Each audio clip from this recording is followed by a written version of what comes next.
जय श्री कृष्णा मेरे प्यारे भक्तजनों। आज आप सुनेंगे पूष मास की शनि प्रदोष व्रत कथा। जय शनिदेव, जय शनिदेव।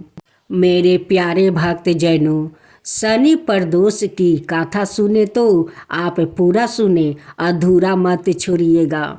शनि भगवान तो वो भगवान है कि क्षण भर में विनाश कर देते हैं और क्षण भर में आबाद कर देते हैं। तो आप हाथ में फूल और अक्षत लेकर शनि भगवान का प्रेम से कथा सुनिएगा। तेराता योग में एक बार बारिश के अभाव से अकाल पड़ा। तब कौशिक मुनि परिवार के लालन पालन के लिए अपना गिरह स्थान छोड़कर अन्यत्र जाने के लिए अपनी पत्नी और पुत्र के साथ चल दिया। फिर भी परिवार का भरण पोषण कठिन होने पर दुखी होकर उन्होंने अपने एक पुत्र को बीच राह में ही छोड़ दिया। वो बालक भूखे प्यासे से रोने लगा। तभी उसने कुछ ही दूरी पर एक पीपल का वृक्ष और जल का कुंड देखा। उसने भूख शांत करने के लिए पीपल के पत्तों को खाया और कुंड का जल पीकर अपनी प्यास बुझाई। वो बालक प्रतिदिन इसी तरह पत्ते और पानी पीकर और तपस्या करे समय गुजारने लगा। तभी एक दिन वो देव ऋषि नारद पहुँचे। बालक ने उनको नमन किया। नारद मुनि विपरीत दशा में बालक की विनम्रता देख कर खुश हुआ। उन्होंने तुरंत बालक का यथोचित संस्कार कर वेदों की शिक्षा दी। उन्होंने ओम नमः भगवते वासुदेवा की मंत्र शिक्षा भी दी। वो बालक नृत्य भगवान विष्णु का मंत्र का जप कर तप करने लगा। नारद मुनि उस बालक के साथ ही रहे। बालक की तपस्या से भगवान विष्णु प्रसन्न हुए। भगवान विष्णु ने प्रकट होकर बालक से वर मांगने को कहा। बालक ने भगवत भक्ति का वर मांगा। तब भगवान विष्णु ने बालक को योग और ज्ञान की शिक्षा दी, जिससे वो परम ज्ञानी महर्षि बन गया। एक दिन बालक के मन में जिज्ञासा पैदा हुई। उसने नारद मुनि से पूछा कि इतनी छोटी उम्र में ही क्यों मेरे माता पिता से अलग हो गया? क्यों मुझे इतनी पीड़ा भोगना पड़ रहा है? आपने मुझे संस्कृत का ब्राह्मण बनाया और मेरी पीड़ा का कारण भी बताया। नारद मुनि ने बालक से कहा, तुमने पीपल के पत्तों को खाकर घोर तप किया है, इसलिए आज से तुम्हारा नाम पिपलाद रखता हूँ। जहाँ तक तुम्हारे कष्टों की बात है तो उसका कारण शनि ग्रह है, जिसके अहंकार बस धीमी चल के कारण तुम्हारे साथ ही पूरा जगत भी अकाल की पीड़ा भोग रहा है। यह सुनकर बालक बहुत क्रोध हो गया। उसने आवासित होकर जैसे ही आकाश में विचरण कर रहे शनि को देखा, तब शनि ग्रह बालक पिपलद के तेजोबल से जमीन पर एक पर्वत पर आ गिरा, जिससे वो अपंग हो गया। शनि की ऐसी दुर्दशा देखकर नारद मुनि खुश हो गया। उन्होंने सभी देवी देवताओं को यह दुर्दशा देखने के लिए बुलाया। तब वहाँ पर ब्रह्मदेव सहित अनाए देवों ने आकर बालक पिप्पलाद के आवेश को शांत कर कहा कि नारद मुनि द्वारा रखा गया तुम्हारा नाम श्रेष्ठ है और आज से तुम पूरे जगत में इसी नाम से प्रसिद्ध होगे। जो भी व्याकृत शनिवार के दिन पिप्पलाद नाम का ध्यान करे, पूरी श्रद्धा और भावना से पूजा करेगा, उसको शनि ग्रह के कष्टों से छुटकारा मिलेगा और उसको संतान सुख भी प्राप्ति होगा। ब्रह्मदेव ने साथ ही पिप्पलाद मुनि को शनि ग्रह की शांति के लिए उनकी पूजा और व्रत का विधान बताकर कहा कि तुम धाराशाही हुए शनि को अपने स्थान पर प्रतिष्ठित कर दो, क्योंकि वो निर्दोष है। पिप्पलाद मुनि ने भी ब्रह्मदेव के आदेश का पालन किया और उनसे शनिचर व्रत विधि जानकर जगत को शनि ग्रह की शांति का मार्ग बताया। इसलिए शनि ग्रह की शांति के लिए शनिवार के दिन पीपल के वृक्ष के साथ ही शनिदेव के पूजन की परंपरा है। प्रदोष व्रत कथा। कहानी यहाँ से शुरू होती है कि एक समय एक राजा था जिनका नाम मंता था। राजा मंता बड़े धार्मिक और भगवान शिव के भक्त थे। उन्हें अपने राज्य में अन्याय और शांति की प्राप्ति के लिए प्रदोष व्रत का आयोजन करने का अनाद प्रदान अत्यंत महत्वपूर्ण था। एक दिन राजा मंत के दरबार में दरवाजे पर इंद्र ने आकर उसने वर मांगा कि वो अमरता का आनंद ले। राजा ने इंद्र को यह वर देने का निर्णय किया, लेकिन उन्होंने इस वर को मृत्यु के बिना मांगने का निर्णय किया है। राजा का यह निर्णय देवराज इंद्र को क्रोधित कर दिया और उसने राजा मंता पर श्राप दिया कि उन्हें 1 वर्ष के भीतर मृत्यु होगी। राजा मंता ने इस श्राप के स्वीकार किया और वो जानते हुए भी अपनी मृत्यु की तैयारी करने लगे। वो जब जानते कि उनका अंत आने वाला है तो वो बहुत तपस्या और पूजा अर्चना करते रहे। उन्होंने अपने राज्यवासियों को धार्मिकता के मार्ग पर चलने के लिए प्रेरित किया और वो भी भगवान शिव की भक्ति में लिपट गए। प्रदोष व्रत के दिन राजा मंता ने विशेष रूप से भगवान शिव की पूजा की और प्रदोष काल में उनकी आराधना की। उन्होंने अपनी प्राणों को भगवान शिव के चरणों में अर्पित करते हुए मृत्यु को प्राप्ति किया।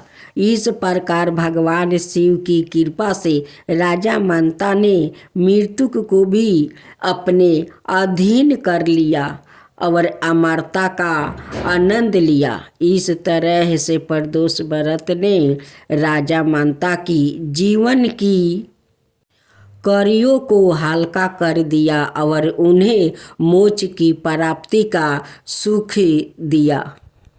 अब दूसरा मरकट मदन का था। एक समय की बात है, भगवान शिव और पार्वती माता की अलग अलग पर्वतों पर आवासित अलग अलग नामों से पूजा जा रही थी। पार्वती माता ने भगवान शिव से पूछा कि उनमें से कौन पूजा जाने वाला है। इस पर भगवान शिव ने कहा कि जो व्रत प्रदोष के दिन श्रद्धा भाव से करेगा उसका व्रत मुझसे जोड़ा होगा और वो मेरा परम भक्त बन जाएगा। इसके बाद पार्वती माता ने भगवान शिव से यह भी पूछा कि प्रदोष के दिन कैसा व्रत करना चाहिए। भगवान शिव ने एक गाथा के रूप में यह व्रत करने की विधि बताई। कई साल पहले एक राजा था जिसका नाम रतन देव था। उसकी पत्नी का नाम सुमालिका था। वो बहुत धर्मात्मा और भगवान शिव के भक्त थे। एक बार राजा रतन देव ने अपनी पत्नी के साथ भगवान शिव की पूजा की। पूजा के दौरान उन्होंने भगवान शिव से यह व्रत करने की विधि सीखी। उन्होंने अपनी पत्नी सुमालिका को भी इस व्रत की विधि सिखाई और उन्होंने संपूर्ण भक्ति भाव से व्रत किया। प्रदोष के दिन व्रत के दौरान राजा रतन देव और रानी सुमालिका ने भगवान शिव की पूजा की और अपने मनोबल से शिवलिंग का सेवन किया। भगवान शिव ने देवी पार्वती की साथ बैठकर उनके व्रत को प्रसन्नता से स्वीकार किया और उन्होंने अपने भक्त माना।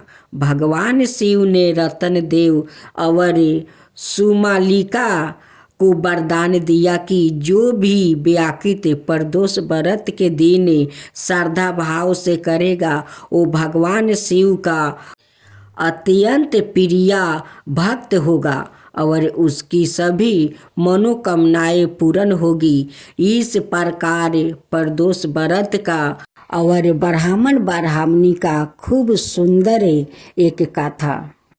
इस गाथा को आप जरूर श्रवण करें। सूर्य भगवान का कृपा से आपका घर धन धन से भर जाएगा। रवि देवता भी आप पर बहुत प्रसन्न होंगे और आपको सारे मनोकामना पूरा कर देंगे। सूर्य भगवान और ब्राह्मण की कथा। एक गांव था। उस गांव में एक ब्राह्मण और ब्राह्मणी रहा करते थे। ब्राह्मण देव बहुत कोरिया था। वो काम करना नहीं चाहते थे। वो बस सूर्य भगवान को पूजा करता और जाकर घर के अंदर सो जाता। ब्राह्मणी कहती कि हे ब्राह्मण देव, अगर आप बाहर नहीं जाएंगे तो काम कैसे करेंगे और हम लोग का भोजन कहाँ से आएगा। आप बाहर निकलेंगे तभी तो काम मिलेगा, तभी तो आप काम करेंगे, तभी तो हम लोग का पेट भरेगा। आप बाहर नहीं निकलेंगे तो काम कहाँ से मिलेगा। आप जाइए बाहर, कुछ काम ढूंढ कर लीजिएगा। ब्राह्मणी ब्राह्मण को कहते कहते थक गई थी। एक दिन उनकी बहुत मन में दुख था। वो कहती है कि हे ब्राह्मण देव, अगर आप कोई काम नहीं करेंगे, आप काम नहीं करना चाहते हैं तो एक काम कीजिए। जो तालाब में आप रोज जाकर स्नान करते हैं, सूर्य भगवान को अर्घ देते हैं, चलिए हम दोनों चलकर उसी तालाब में अपना प्राण त्याग देते हैं। नहीं हम लोग रहेंगे और नहीं आपको काम करना पड़ेगा।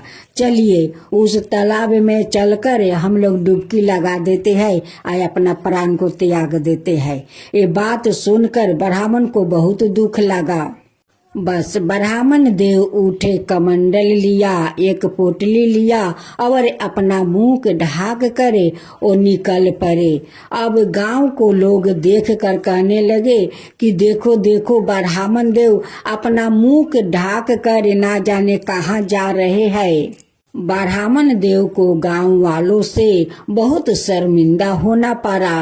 वो अपना मुंह ढाक कर वो सीधे जंगल के तरफ चल पड़े। जात जात देखा एक छोटा सा तालाब है, एक पीपल का पेड़ है। वो वृक्ष वो सूख गया था, तालाब में थोड़ा सा जल था। ब्राह्मण देव उसी पीपल का पेड़ के पास जाकर रहने लगे और उसी तालाब से कमंडल में जल लिया कर वो सूर्य भगवान को जल का अर्घ देने लगे। वो जल वहां से पीपल का वो शिखर से होकर उस तालाब में जाता है। जैसे जैसे ब्राह्मण देव और सूर्य भगवान को जल को अर्घ देते थे, वैसे वैसे पीपल का पेड़ हरा होते जाते थे। देखते देखते पीपल का पेड़ तो हरा भरा हो गया, तालाब जल से भर गया, पानी एकदम पुलिसकार हो गया। उसमें सूर्य भगवान को छवि देखने लगा। सूर्य भगवान को उस ब्राह्मण का श्रद्धा भक्ति देख कर सूर्य भगवान को उन पर दया आता है। सूर्य भगवान कहते हैं कि हे ब्राह्मण देव, मैं तुम पर बहुत प्रसन्न हूँ, तुम कुछ वरदान मुझसे मांग लो। जब ब्राह्मण इधर उधर देखते हैं तो कोई आदमी नहीं दिखाई देता है। ब्राह्मण देव कहते हैं कि ये आवाज कहाँ से आ रहा है, कोई तो यहाँ पर है नहीं, यहाँ पर एक पाखी पंछी नहीं है, ये आवाज कहाँ से आता है। इस आवाज को सुन सुन कर ब्राह्मण देव को अंदर में डर समा गया। ओ तब ब्राह्मण देव सुन सुन कर सुखाने लगे। कहते हैं कि इस पीपल का वृक्ष में लगता है कोई भूत पिशाच है, वो ही बोल रहा है। एक दिन ब्राह्मणी को मन नहीं माना। वो ब्राह्मण को ढूंढते ढूंढते उस जंगल में पहुंच जाती है जहां ब्राह्मण देव वो पीपल के वृक्ष के पास रहते थे। जब ब्राह्मणी को नजर पड़ा ब्राह्मण पर तो कहती है कि ब्राह्मण देव तो घर से निकला था, हाटा गाटा था, अब ब्राह्मण देव को क्या हो गया कि इतना दुबला पतला हो गया है। ब्राह्मणी ब्राह्मण देव से पूछती है कि हे ब्राह्मण देव, आप तो घर से आए थे तो बहुत स्वच्छ थे, हटे घटे थे, अब आपको क्या हो गया है कि आप इतना दुबला पतला हो गए हैं। ब्राह्मण देव कहते हैं कि क्या कहूँ ब्राह्मणी, जब मैं इस तालाब में स्नान करता हूँ, सूर्य भगवान को अर्घ देता हूँ, तभी आवाज आता है कि हे ब्राह्मण देव, मैं तुम्हारा श्रद्धा भक्ति देखकर मैं बहुत प्रसन्न हूँ, तुम मुझसे कोई वरदान मांग लो। यही बात रोज सुनता हूँ, यही बात को सुन सुन कर मैं इतना दुबला पतला हो गया हूँ। लगता है कि इस पीपल का वृक्ष में कोई भूत पिशाच है, वही ये बात बोल रहा है। ब्राह्मणी तो बहुत चालाक थी, वो झट देखकर समझ जाती है कि ये तो कोई भूत पिशाच नहीं है, ये तो साक्षात सूर्य भगवान उन्हें वरदान देने को कह रहे हैं। ब्राह्मणी कहती है कि हे ब्राह्मण देव, वो कोई भूत पिशाच नहीं है, वो तो साक्षात सूर्य भगवान है, जो कि आपका श्रद्धा भक्ति देख कर आपको कुछ देना चाहते हैं, तो आप क्यों नहीं मांग लेते हैं। ब्राह्मण देव कहते हैं कि हे ब्राह्मणी, मुझे तो कुछ मांगना आता नहीं है, मैं कैसे मांग लूं। ब्राह्मणी ब्राह्मण देव से कहती है कि जब आप काल सूर्य देव को अर्घ देंगे और जब ये आवाज आएंगे तो सूर्य देव से यही कहना कि हे सूर्य भगवान, अगर आप मुझ पर प्रसन्न है तो मुझे 9 खंड का महल दीजिए, महल के अंदर सोने के पलना, पलने में परपोता, दास दासियों, धन दौलत, जब मैं महल में जाऊं तो दास दासियों को परपोता को सोने का पलना झूलाते देखूं। जब सुबह हुआ तो ब्राह्मण देव तालाब में स्नान किया। सूर्य भगवान को अर्घ देते समय सूर्य भगवान से कहते हैं कि हे सूर्य भगवान, अगर आप मुझ पर प्रसन्न है तो मुझे 9 खंड का महल दीजिए। महल के अंदर सोने के पलना, पलने में परपोता, दास दासियों, और जब मैं महल में जाऊं तो दास दासियों को सोने का पलना मैं झुलाता देखूं। तब सूर्या देव कहते हैं कि हे ब्राह्मण देव, आप तो देखने में भोले भाले लगते हैं, बड़े सीधे साधे लगते हैं, लेकिन आप तो एक बार में सब कुछ मांग लिया। सूर्य भगवान कहते हैं कि ठीक है ब्राह्मण देव, जो आप मांगा है वो सब कुछ आपको मिल जाएगा। कहकर सूर्य भगवान अंतर ध्यान हो गए। जब ब्राह्मण देव अपना घर लौटते हैं तो जाकर देखते हैं कि झोपड़ी के जगह तो इतना बड़ा 9 खंड का महल है। अब तो ब्राह्मण देव पहचान नहीं पाते हैं। एक दासी उस महल से निकलती है। उस दासी से पूछते हैं कि अच्छा बहन बताओ, तो यहाँ पर एक टूटा सा खेर का घर था, उस घर में मेरी ब्राह्मणी रहती थी, वो ब्राह्मणी कहाँ गई? वो दासी कहती है कि मुझे पता नहीं।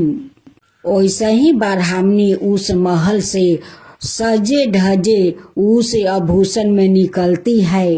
कहती है कि हे ब्राह्मण देव, ये आपका ही महल है, आपका ही ये भक्ति का फल है, जो सूर्य देव आप पर प्रसन्न होकर ये 9 खंड का महल दिया है। ये सारे धन दौलत, ये सारे दास दास आपका ही भक्ति का फल है। सूर्य देव आप पर बहुत कृपा किया है कि आपको इतना सारे धन दौलत 9 खंड का महल दिया है। उसी गांव में एक राजा था। जब राजा का पता चला कि उस ब्राह्मण को रातारात्रि 9 खंड का महल, इतना सारे दास दासी धन दौलत कहाँ से आया, राजा अपना नौकर से कहता है कि जाओ ब्राह्मण को बुला कर लाओ। नौकर आता है और कहते हैं कि हे ब्राह्मण देव, आपको महाराज जी बुलाया है। ब्राह्मण देव राजा को दरबार में जाते हैं। राजा कहते हैं कि हे ब्राह्मण देव, काल तो तुम्हारा घर में एक दाना भी नहीं था, रहने को घर भी नहीं था, और राताराती इतना बड़ा महल, इतना धन दौलत, दास दासी, ये सारे कहाँ से आ गया? कहीं तुम चोरी डकैती तो नहीं किया, कहीं किसी को धन तो नहीं लूटा कि राताराती इतना बड़ा आदमी बन गया? तब ब्राह्मण देव हाथ जोड़कर कहते हैं कि नहीं महाराज, ये तो सूर्य भगवान का कृपा है, उन्हीं का कृपा से तो इस सारा धन दौलत महल है, उन्हीं के कृपा से तो सब कुछ हुआ है।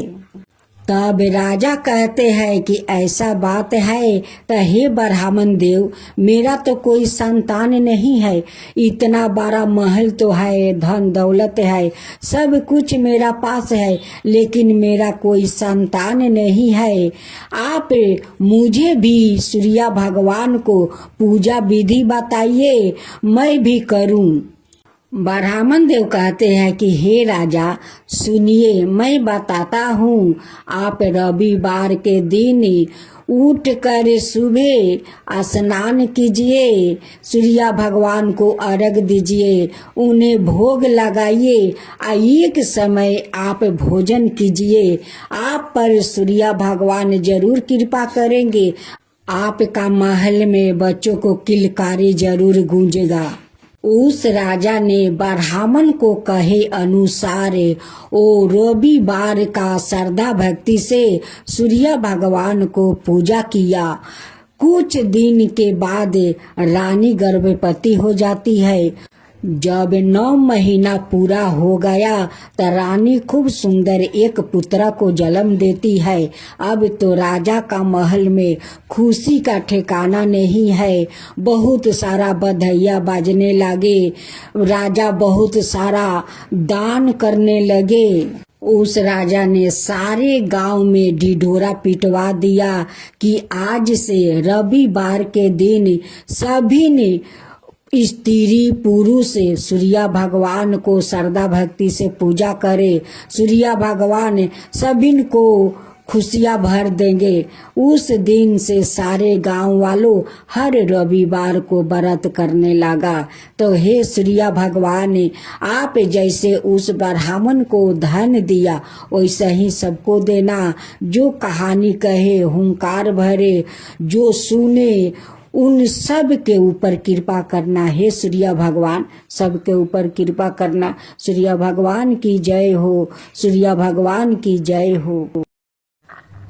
भक्त जनों, अब हम लोग आरती सुनते हैं। जय जय शनि देवा, सामयंग विक्रमी दृष्टि चतुर्भुजधारी, नीलंबर धारण नाथ गजा की असवारी। जय जय श्री शनिदेव, विकट मुटुक शिशिराजित दीपत है लीलारी। भक्तन की माला गले शोभित बिहारी। जय जय श्री शनिदेव। मोदक मिष्टन पान चढ़े है सुपारी, लोहा तिल तेल उर्दी महिषी अति प्यारी।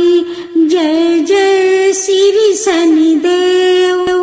देवदनु ऋषि मुनि सुमिरत नर नारी, विश्वनाथ धरत दयान शरण है तुम्हारी। जय जय श्री शनिदेव, भक्तन के हितकारी। जय जय जय शनिदेव। जय शिवा ओमकारा, प्रभु हरे शिवा ओमकारा।